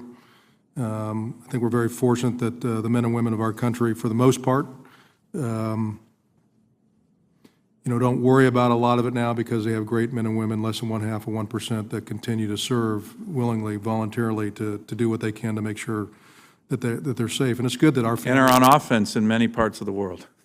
Absolutely. But again, they're going to continue to be bad people who want to do bad things to the United States and our way of life, and we shouldn't try to hide that. That's going to be out there. So we ought to do everything we can to continue to have the very best military in the world that we can, the strongest military. We're dependent upon Congress to provide us the money to be able to do that, and we appreciate that great support. But, you know, it's going to take a global effort. The U.S. can't do all this by itself. It's going to continue to take a global effort as we move forward. And I think we got to talk in those kind of terms. But it'll be hard to take a model like Germany or Korea or Japan or something like that to say, hey, we're going to continue to need 30,000. You know, I don't think we're in that case. Technology, you know, has changed the world we live in. So I think there's other ways to get after this. But bottom line is we're going to have to continue to keep pressure on it. And the way you do that is continue to provide the right equipment, the right training, and the right leadership for the men and women who volunteer to serve our country. And once you neglect them, then we're in trouble. And you know, after 37 years of being in the almost 37 years of being in the Army, with my son, who I talked about the other day, who's at Fort Hood, Texas, who I haven't seen since August of 2014 in Jalalabad on his second tour, who's getting ready to go on his third tour. And if I didn't think this was important, what I said the other day is I'd tell him to get out of the Army. But I absolutely think it's important, and I think people need to go find ways they can serve our country. And the military is one way, and it's been very good to me. But again, sir, it's a global thing. We're going to have to stay on it. It's going to take continued leadership from the United States. And that's the only way I see it going in the future. Well, General, thank you again for your exceptional service to our country and your son, and for that very wise wrap-up. Thank you, Mr. Chairman. Thank you, Senator Sullivan. And on behalf of the chairman, I will thank you again for your testimony, for your extraordinary service to the nation, to the Army, and for your testimony this morning. With that, the hearing is adjourned. Thank you, sir.